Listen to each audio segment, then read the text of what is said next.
nggak usah dibawa pulang, tinggal aja, nanti kan amanah pasti kami sampaikan. Nah yang punya Rifa, karena Rifa ada di tempat, saya serahkan langsung ke tangan dia loh, saya salam loh, dari saya salam sama dia, saya lepaskan maaf dan pengampunan dari saya sebagai orang Kristen, walaupun saya tidak ngomong, saya membatin saja. Tanya aja Rifa, saya salamin tuh dia, saya kasih, dia terima baju itu dari tangan saya langsung. Udah tuh saya pamit pulang. Nah saya turun dari rumah pendopo itu, saya turun, saya panggil ajudan saya suruh dia ambil baju itu. Jadi baju itu nggak ada, saya bawa turun dari sejak semula teman-teman. Makanya kalau mau dikatakan saya mengantar, kamu buat bikin laporan, itu cacat hukum. Ada segala video CCTV dan saksi di sana banyak. Jadi saya turun pertama kali datang tuh nggak bawa apa-apa, lenggang kangkung, tangan kosong. Nggak bawa foto kamera, nggak bawa video, santai aja saya jalan. Namanya orang mau silaturahim gimana sih? Jadi nggak ada niat saya nawa itu, saya tuh oh nanti mau, nggak ada, jauh, kalian tuh jauh ya. Nah dan sebelum saya pulang saya ada ngomong, ketika si Rifa itu curi-curi video saya, curi-curi rekam saya, foto saya, ketahuan saya langsung saya tegur, ngapain kamu curi-curi, kalau mau ngonten ayo ngonten bareng, saya gituin. Kaget kan dia, malu, terus dia bilang enggak udah dua hari aku nggak ngonten. Ya sudah, saya bilang kalau mau ngonten aja, nggak perlu sembunyi-sembunyi curi-curi. Terus saya bilang begini, saya datang ke sini dengan niat yang baik ya. Kalau kalian framing, berarti itu masalah kalian. Itu urusan kalian, itu masalah kalian. Yang jelas saya datang dengan niat yang baik, hanya sekedar silaturahim, melihat kalian baik, sehat. Jadi kalau saya di framing, datang mengantar baju, datang mengganggu acara, datang diketawain sama hukum. Karena tidak seperti itu yang terjadi. Itu kan cuma framing, fitnah, nggak jelas. Waktu saya suruh ajudan itu ambil ke mobil, jaraknya itu sekitar 50-an meter lebih, itu ada durasi 7-10 menit, bisa jadi saya itu cuman sendiri, benar-benar sendiri, nggak ada siapa-siapa di tengah-tengah teman-teman APII. Ya, saya membuktikan satu hal, saya orang yang tidak ada benci, marah, dendam bertemu dengan siapapun. Ya, itu aja. Nggak ada saya takut atau apa, bukan masalah apa-apa, nggak ada, karena saya pikir mereka juga manusia yang berakal, berbudi lah, nggak mungkin juga kan anarki. Lagi pula ini negara Republik Indonesia, negara hukum loh, nggak bisa kita sembarangan geradak geruduk, sembarangan anarki, itu nggak mungkin ya. Udah gitu udah saya pamit pulang. Nah sebelum pulang, karena saya lihat mereka ini semuanya dalam keadaan tegang, saya panggil ajudan saya, ambilkan satu foto pakai handphone saya, dan saya suruh budak Angon itu ambil satu foto pakai handphone mereka. Handphone saya diambil fotonya dengan latar belakang rumah tempat si Jumat dan Kores tidur katanya. Handphonenya budak Angon ngambil foto latar belakangnya itu Ripa dan kawan-kawan. Nah mereka nggak akan posting, nggak akan kasih lihat, entah malu entah apa, saya nggak ngerti. Nah itu, lalu saya pamit ke Sugi Kristologi, saya pamit ke Hasan, pamit saya semua. Pergi saya ke pendopo yang di seberang itu, yang 50 meter itu. Saya datang, saya pamit baik-baik. Udah ya teman-teman, saya pamit ya, sehat-sehat teman-teman API, sukses. Assalamualaikum. Oh ya, Hasan itu sampai keluar dari kolam renang, tapi saya kan memang nggak sentuh tangan semua dari awal ya untuk salaman, kecuali Rifa aja. Jadi saya bilang pamit ya, saya cuma taruh tangan depan dada. Nah, ya Hasan bilang makasih ya Mak Lina, makasih Bu Lina, makasih Mbak Lina sudah berkunjung tempat kami ya, sama-sama. Saya pulang, assalamualaikum. Ya pulang saya juga jalan nggak pakai kabur lari, nggak pakai nyelinap ngendap, jalan jongkok enggak, normal teman-teman. Itu terjadi seperti itu saja. Dari situ saya kemana coba? Dari situ saya kembali ke kota Bandung. Terus itu saya makan sebentar. Sudah itu saya pikir hari itu saya kosong, saya liburan jalan ke air terjun Cianjur. Cimahi deng, saya kalau nggak hafal salah-salah, sorry ya. Pokoknya saya ke air terjun aja, karena saya kan ada posting. Habis dari air terjun saya pergi ke Cianjur ya kalau nggak salah itu ya. Saya main apa itu, pergi ke Riam itu, arung jeram. Nah saya main arung jeram tuh sampai maghrib lah di situ. Semua saya posting. Sudah itu malamnya saya pergi ke Catilu, ya Petrision namanya, aku nggak tahu tuh, naik ke atas tuh. Caringin titik. Nah itu aku pergi ke atas tuh, live itu sampai jam 11 malam di atas. dalam posisi itu sudah pulang itu baru aku kembali ke hotel tidur. Nah pas aku di perjalanan itulah si Putri Sion inilah telepon Malina, katanya kenapa, saya bilang ada apa. Malina tadi ada antar baju. Kata-kata antar baju itu salah loh, karena saya tidak ngantar. Kalau ngantar itu datang turun mobil kasihkan, itu nganter kayak kurir. Saya datang main, mau pulang nawarin souvenir, diterima, ya saya kasihkan, ambil kasihkan terus saya pulang. Ya saya jawab begitu. Emang kenapa? Itu diludahin, dibakar, saya cuma jawab gini sama Putri Sion waktu itu, sesuatu yang sudah kita berikan itu udah menjadi hak sang penerima, mau dijadiin apa juga enggak jadi persoalan loh, saya bilang. Karena yang digaris bawahi di situ baju. Nah ternyata ada orang lain yang melihat bukan bajunya, tetapi tulisan yang di dalam baju. Nah itu beda persoalan ya teman-teman ya. Karena faktanya, karena baju yang dibahas, bajunya dibakar, bajunya diludahin, bajunya ya saya bilang nggak masalah. Karena baju ya, garis bawahi karena baju ya udah sih biarin aja, terserah aja, saya bilang gitu. Itu sebab saya tidak ada melaporkan perkara itu ya, dari tanggal 17 itu sampai kapanpun saya tidak ada laporkan, biarin aja, karena yang disoroti baju. Ternyata setelah kasus lain mulai muncul ya, misalnya dari Entok atau apa-apa, lalu yang disoroti itu ternyata ayat suci atau ayat Alkitab yang ada di dalam baju itu. Dan setelah saya pelajari videonya si Juma, saya kan nggak tahu tuh, saya dikirimin orang-orang video, saya pelajarin, oh I see, saya bilang yang dibenci, yang dimarahi ternyata bukan bajunya, bukan juga sang pemberinya, tapi ayat Alkitab yang ada di situ. Dan mereka tuh salah kaprah. Ya saya sih cuma berpikir gini, maaf ya teman-teman ya, sorry to say, saya orang Kristen. Saya orang Kristen itu didikannya, ajarannya jelas ya, berbagi kasih, berbagi pengampunan, berbagi maaf, berbagi perhatian, berbagi uang, berbagi, intinya berbagi. Apapun yang bisa kita bagi, sekiranya itu bermanfaat atau sekiranya itu bisa jadi berkat, kita harus bagikan. Nah, saya setelah menonton video itu dengan komen yang aneka ragam, saya cuman berdoa ya, Tuhan Yesus ampunilah mereka, kasihanilah mereka, udah gitu doang. Saya enggak klarifikasi, enggak ngapa-ngapain, pusing amat. Saya cuma tegaskan satu hal, hashtag saya yang terkenal itu adalah ajaran menentukan kelakuan. Ya sudah, jadi silahkanlah itu mau dijadikan apapun, silahkan. Setiap orang punya hikmatnya, bijaksananya masing-masing. Hanya saja akibat perbuatan Juma dan kawan-kawan itu yang dengan sengaja justru malah mengkonfirmasi, oh kami orang API itu adalah orang yang sedikit sarkas, anarki, bla bla bla bla bla bla bla bla bla dan seterusnya. Akhirnya saya cuma bilang, oh ya sudah, berarti dia mengkonfirmasi kelakuannya, ajarannya dan seterusnya. Karena apa? Karena saya datang baik-baik silaturahim. Kalau ditanya diundang nggak, acaranya udah selesai, udah bubar. Orang yang ada di hadapan saya itu bisa dihitung dengan jari. Enggak puluhan, enggak belasan juga enggak. Udah sepi, enggak ada tenda-tenda, enggak ada apa-apa. Udah clear, area itu udah clear.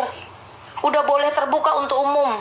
Ada 4 orang pedagang kaki 5 itu yang sama-sama saya ada di lokasi jualan. Saya sampai ngobrol dengan bapak itu, jualan apa pak gitu. Nah ini jualan makanan-makanan apalah disitulah, karena itu kan ada kolam renang, ada orang lagi berenang. Ya, jadi kalau kalian bilang saya yang mengganggu, juga enggak. Saya tidak datang di hari H. Kalau dibilang saya mengantar juga enggak. Saya buktinya, saksinya banyak, saya turun mobil nggak bawa apa-apa. Setelah mereka ditawarkan mau, baru saya suruh ajudan saya ambil ke mobil, enggak ya enggak. Lalu apa yang dituduhkan tuh sebenarnya nggak ada terjadi, tapi saya maklum. Setiap orang kan butuh konten untuk memperpanjang hidup channelnya masing-masing ya toh. Nah, kalau ditarik kesimpulan sebenarnya sederhana aja. Saya tetap menjadi berkat bagi mereka. Gara-gara saya datang, mereka punya bahan untuk ngonten. Gara-gara mereka dapat souvenir dari saya, mereka dapat bahan untuk ngonten. Gitu? Dan para pemirsa, para netizen dapat tontonan, dapat tayangan. Ya, kalau ditanya Lina Wijaya keuntungannya nggak ada. Orang saya tiket duit sendiri, beli sendiri, apa-apa semua biaya pribadi. Saya nggak pasang pengumuman, saya nggak bawa pasukan. Ayo nanti kita rame-rame yuk ke tempat. Nggak ada. Saya pergi-pergi inisiatif sendiri, niat-niat sendiri, datang dan pergi, saya nggak ganggu orang. Itu aja sih sebenarnya teman-teman ya. Tetapi di sana saya ada memberi tantangan secara langsung dari lidah bibir saya. Saya bilang begini, teman-teman API, tolong kasih tahu siapapun, mau Juma kayak mau siapa kayak, ya. Kalau memang mereka bisa menundukkan pandangan saya tentang Islam, buka meja mau makan di mana, berapa juta saya yang bayar. Ngomong dengan saya di meja makan sambil ngobrol santun, sambil hahaha, tundukkan pandangan saya tentang Islam. Saya kalau sudah bersahadat satu hari, mohon maaf, sorry itu saya bukan sombong, ya. Kalau hanya untuk mensahadatkan perempuan-perempuan saya bisa minimal 10 orang, saya sampai ngomong gitu, bukan saya sombong ya, bukan juga saya takabur, walaupun sesudah itu saya bertobat di hadapan Tuhan Yesus, mohon maaf, minta ampun Tuhan Yesus kalau saya ngomong begitu, tetapi itu adalah satu bentuk keseriusan saya. You kalau mau discuss sama saya, you kalau mau ngomong sama saya, ngobrol sama saya itu di meja makan, sambil makan ketawa senang, perut kenyang, hati senang, pikiran tenang, ayo bicara. Nggak perlu kamera, nggak perlu syuting, nggak perlu konten, nggak perlu ini itu, nggak perlu. Karena motivasinya mencari kebenaran, menyatakan kebenaran. Lo kalau motivasinya cuma sekedar konten, ya cukup gua datang aja lu udah gaduh. Lu ditawarin souvenir mau, gua kasih, gua balik belakang, lu gaduh. Nah itu udah konten. Nah silakan aja, kalau motivasinya mau konten, ya konten aja. Tapi kalau motivasinya mau discuss sama saya, nggak bisa gitu. Saya orangnya eksklusif. Saya punya prinsip, kebenaran tetaplah kebenaran, nggak butuh pembenaran, nggak butuh debat-debat, nggak butuh diskusi, nggak butuh. Ngobrol aja sama saya baik-baik. Oh Lina Wijaya, kita makan ya di Ritz-Carlton Jakarta. Itu open table satu orang 900.000 loh. Ya open table aja, 2 orang, 3 orang, 4 orang, 5 orang, ayo makan yuk 900.000, 9 kali 5, 4,5 juta, satu kali buka meja, makan, ngobrol sama saya, ceritakan tentang saya, tundukkan pandangan saya. Nah itu yang saya sampaikan secara langsung teman-teman ya, di sana. Dan mereka mulai ngomong, ayo sekarang aja katanya, si Ripa udah mulai tantrum. Budak Angon ngomong sama saya, dia terus nyerocos motong dalam hatiku, nih anak sudah terbukti bahwa dia tidak sama sekali akademis atau teologis. Karena apa? Karena orang yang berpendidikan tidak akan potong orang bicara. Dia nyerocos terus, menerkam terus dari samping, sampai saya ngomong sama dia, kamu tidak saya pedulikan ya, jadi jangan bicara terus. Saya ngomong gitu loh, karena yang di hadapan saya itu Pak Budak Angon. Pak Budak Angon sedang ngobrol dengan saya, tanya saya, Lina kenapa kamu keluar dari Islam? Ini ngoceh terus nih, Lina apa itu kebenaran menurutmu? Saya lagi jawab, ini ngoceh terus, motong-motong. Ketika apa ya, saya kalimat apa yang sempat saya ingat, oh dia bilang gini, Roh Kudus itu juga goib bla bla. Nah inilah teman-teman, sorry ya tuh saya yang kayak gitu-gitu tuh nggak masuk hitungan. Jadi mau kalian bilang saya pengecut, tapi bagi saya itu nggak masuk hitungan. Saya menentukan orang yang layak saya ajak bicara, saya yang menentukan orang yang pantas saya ladeni, bukan orang tersebut, ya. Karena saya punya value sendiri. Nah itu sebab beberapa hari kemudian, kalau nggak salah Juma itu ada masuk ke ruangan saya pagi-pagi. Saya juga tumben pagi-pagi live. Saya sudah sapa dia loh 3 kali loh. Halo selamat pagi, karena saya tahu itu Juma. Halo selamat pagi, nggak ngomong, terus pergi, ya sudah. Jadi silakanlah teman-teman ya, kebenaran itu tetaplah kebenaran. Mau ceritanya kalian framing seperti apapun, ya seperti itulah ya. Sampai kemudian kan pada akhirnya apa? Ada yang memperkarakan toh. Nah ketika ada yang memperkarakan dan saya dipanggil sebagai saksi karena bajunya dari saya, katanya, ya saya nggak ada masalah. Saya tuh orangnya netral. Saya hanya menyampaikan apa yang menjadi kebenaran sesuai kejadian. Udah itu aja. Orang hukum tuh nggak bodoh kok. Mereka bisa menilai mana yang ngomong dibuat-buat, mana yang ngomong apa adanya tuh mereka tahu kok. Itu aja sih kalau saya teman-teman ya. Baik. Assalamualaikum Kang Umar, selamat sore. Boleh izin bertanya Kang Umar? Boleh, lanjut Bang Wan. Lanjut. Iya, makasih nih ada Lina sama Patrician. Untuk Lina boleh bertanya ya, ini santai aja ya, ini bukan apa, pertanyaan santai aja. Monggo. Memang ya kemarin itu kan saya sedikit aja sih ya menyimak ya videonya. Yang menjadi pertanyaan saya itu mungkin saya ketinggalan ya, udah banyak ceritanya itu. Itu pada saat Lina ke sana itu akhir acara atau pertengahan, itu yang pertama. Yang kedua mungkin Lina ini ke sana itu atas inisiatif sendiri atau diundang atau tahu dari TikTok atau informasi dari mana lah gitu. Ya itu cukup dua dulu. Mohon silakan untuk dijawab. Makasih. Saya tidak datang di hari acara kok, teman-teman.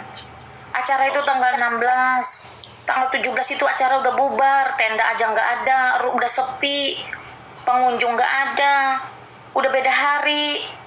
Jadi saya tidak datang di hari acara. Saya sudah bilang tanggal 16 itu saya di Sentul, ada acara sendiri. Dan itu sudah saya posting di YouTube saya, di TikTok saya, acara itu di hari yang kejadian. Jadi nggak ada saya datang di hari acara, itu nggak ada. Jadi itu semua adalah fitnah, framing. Ya, saya tidak datang di hari acara, baik pertengahan, awal maupun akhir, tidak. Saya datang di satu hari setelah acara itu bubar jalan, orang-orangnya sudah pada nggak ada. Dan yang kedua, karena itu saya datang bukan pada acara, jadi ibaratnya tuh orang melipir, ngerti nggak teman-teman? Melipir itu sekedar mampir gitu loh, say hello. Halo teman-teman API, salam kenal, saya Lina Wijaya, apa kabar? Sukses ya acaranya. Nah gitu loh, itu namanya bahasanya melipir, mampir, silaturahim doang. Karena saya di sana cuma 30 menit, nggak berjam-jam, nggak seharian. Itu Bang Wansop. Iya. Nah, ada kepikiran apa gitu loh Lina, kok istilahnya kok mampir ke sana gitu, apa pas memang satu jurusan atau gimana gitu. Jadi saya mengganjal juga nih. Ya terus ini kok Lina Wijaya kok pas sekali gitu. Gini loh, gini ya teman-teman. Kalau saya pakai istilah sidak, inspeksi mendadak, itu juga nggak salah. Mampir itu bahasa halusnya, sidak itu bahasa kerennya. Ya, Mbak, namanya orang ngonten ya nggak mungkin dong. Nah itu teman-teman ini nggak ngerti inspeksi mendadak itu apa. Nah saya sudah kasih tahu, tadi saya sudah ceritain, acara mereka ini diumumkan di sosial media. Artinya itu iklan elektronik. Iklan elektroniknya itu ada tulisan di situ harga tanda masuk. HTM-nya itu 350.000 loh. Kalau nginap tambah lagi 350.000 loh. Artinya kalau sebuah iklan elektronik ada HTM, mau dia Hindu, Islam, Kristen, Buddha, Katolik, ateis sekalipun, asal dia sanggup bayar, dia boleh masuk di situ. Itu logikanya. Nah, itu yang saya tanyakan. Berarti kan ada informasi, kemudian ada HTM ya. Tidak ada penjelasan. Iya. Oh, berarti nggak ada penjelasan